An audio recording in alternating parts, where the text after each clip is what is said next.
Assalamualaikum warahmatullahi wabarakatuh. Perkenalkan, nama saya Yusuf Hadi Nugroho dengan NIM 63030210177. Di sini saya akan memaparkan materi tentang investasi. Yang pertama yaitu pengertian investasi. Investasi adalah kegiatan menempatkan dana pada satu atau beberapa jenis aset selama periode tertentu dengan tujuan untuk mendapatkan imbal hasil di masa depan.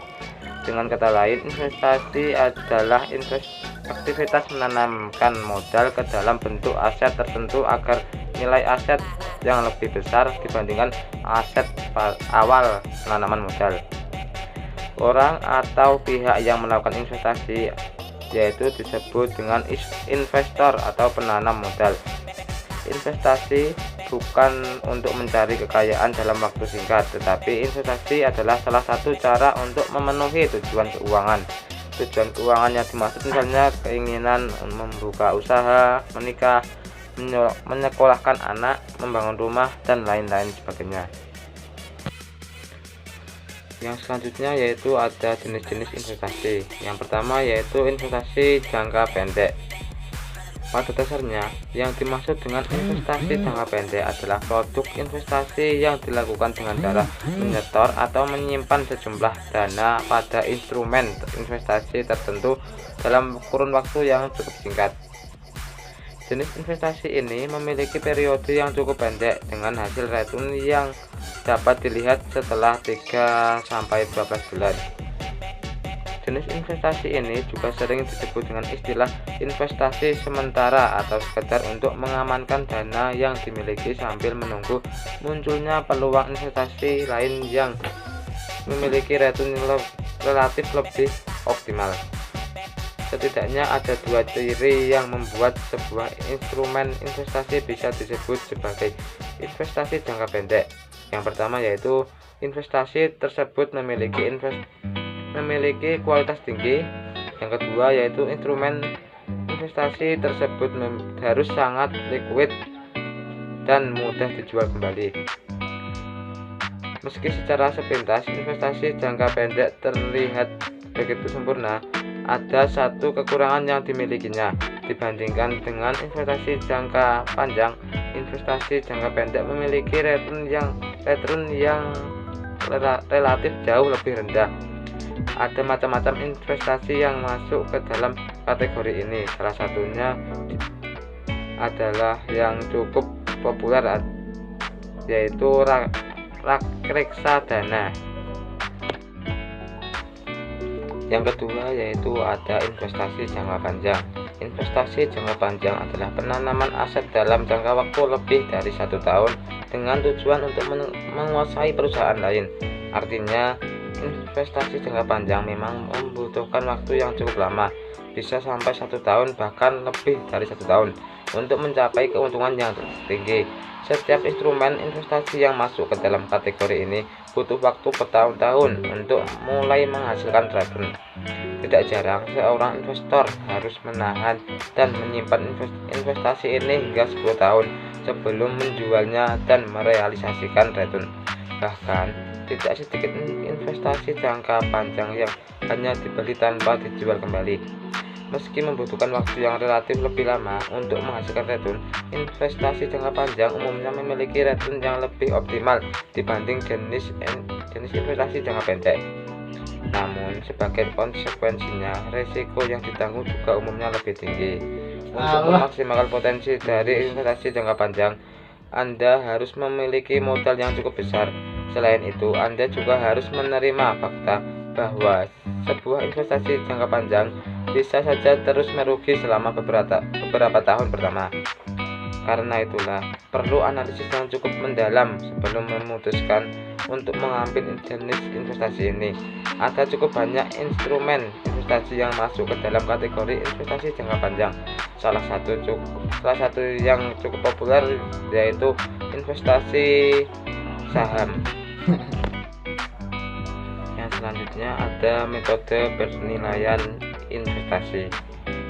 Metode penilaian investasi ada 5, yaitu yang pertama net present value atau NPV, Yang kedua, payback period atau PP. Yang ketiga ada average rate of return atau ARR. Yang keempat ada internal rate of return atau IRR. Nomor 5 ada profitability index atau PI. Yang pertama ada net present value atau NPV. NPV adalah metode penilaian investasi dengan mengukur selisih nilai investasi saat ini atau present value dari arus kas yang masuk dengan nilai arus kas yang keluar. Dengan kata lain, NPV adalah perhitungan keuntungan yang didapat suatu investasi di masa depan jika berinvestasi dengan nilai uang saat ini. NPV berkaitan dengan nilai waktu uang atau time value of money, karena terdapat selisih nilai uang pada periode waktu yang berbeda. Dalam NPV ada dua hal penting sebagai perhitungan, yaitu menaksir arus kas dan menentukan tingkat bunga yang relevan. Jika nilai NPV positif, suatu investasi diterima atau layak. Nilai NPV positif berarti selisih nilai investasi lebih besar dari arus kas keluar sehingga pendapatan lebih besar daripada nilai yang diinvestasikan. Sementara nilai NPV negatif berarti tingkat pendapatan dari investasi tersebut lebih kecil daripada pengeluaran. Secara teori, nilai NPV sama dengan 0 mungkin saja terjadi, yaitu tidak terjadi untung atau rugi, mungkin hanya balik modal saja. Yang kedua ada payback period atau PP. Payback period atau PP adalah metode penilaian investasi yang sederhana. PP adalah metode yang untuk menghitung waktu yang dibutuhkan untuk mengembalikan modal awal investasi. Hasil perhitungannya dinyatakan satuan waktu, tahun atau bulan. Rumusnya payback period adalah nilai investasi dibagi dengan kas masuk bersih. Semakin pendek periode waktu pengambilan atau payback, investasi tersebut layak dilakukan. Investor akan tertarik pada waktu pengambilan yang sebentar dibandingkan dengan payback yang lama meskipun keuntungannya cukup besar. Yang ketiga ada average rate of return atau ARR. ARR disebut juga financial statement atau accounting rate of return. ARR adalah metode penilaian investasi untuk mengukur besarnya keuntungan bersih rata-rata tahunan dari sebuah investasi. Hal ini untuk memberikan gambaran kepada investor tentang potensi pendapatan yang diterima selama masa investasi. Rumus ARR adalah rata-rata laba setelah pajak dibagi dengan rata-rata investasi, lalu baru dikalikan dengan 100%. Nilai ARR menyatakan persentase laba bersih tahunan terhadap jumlah modal investasi awal. Semakin tinggi nilai ARR, investasi tersebut semakin menguntungkan atau semakin baik. Yang selanjutnya yaitu internal rate of return atau IRR. Selain adanya ARR, ada pula yang disebut dengan IRR atau internal rate of return. IRR adalah metode penilaian investasi yang menghitung tingkat bunga suatu investasi dengan menyamakan NPV arus kas saat ini dengan NPV arus kas masa mendatang. Rumus RR seperti yang berada di atas tersebut dengan keterangan RK tingkat sama dengan tingkat bunga yang lebih kecil, yang RB tingkat bunga yang lebih besar, dan NPV RK sama dengan NPV pada tingkat bunga yang kecil. Ada juga NTPV RK atau total present value of profit pada tingkat bunga yang kecil. Ada juga TVP RB atau total present value of profit pada tingkat bunga yang besar. Semakin tinggi nilai IRR, investasi tersebut sangat layak dijalankan. Ini berarti nilai IRR lebih besar daripada modal yang dikeluarkan. Namun, jika nilai IRR lebih kecil daripada modal, investasi tersebut tidak layak. Dan yang terakhir ada Profitability Index atau PI. Profitability Index adalah metode penilaian investasi yang dilakukan dengan membandingkan nilai arus kas masa mendatang dengan nilai pengeluaran investasi masa sekarang.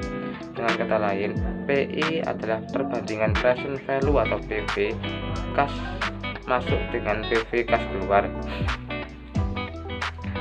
Rumus PI sama dengan nilai sekarang dari arus kas di masa depan dibagi dengan investasi awal.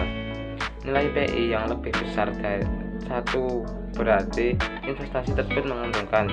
Jika lebih kecil dari 1, investasi tersebut tidak layak. Sekian pemaparan materi dari saya. Apabila ada kurang dan salah kata, saya mohon maaf.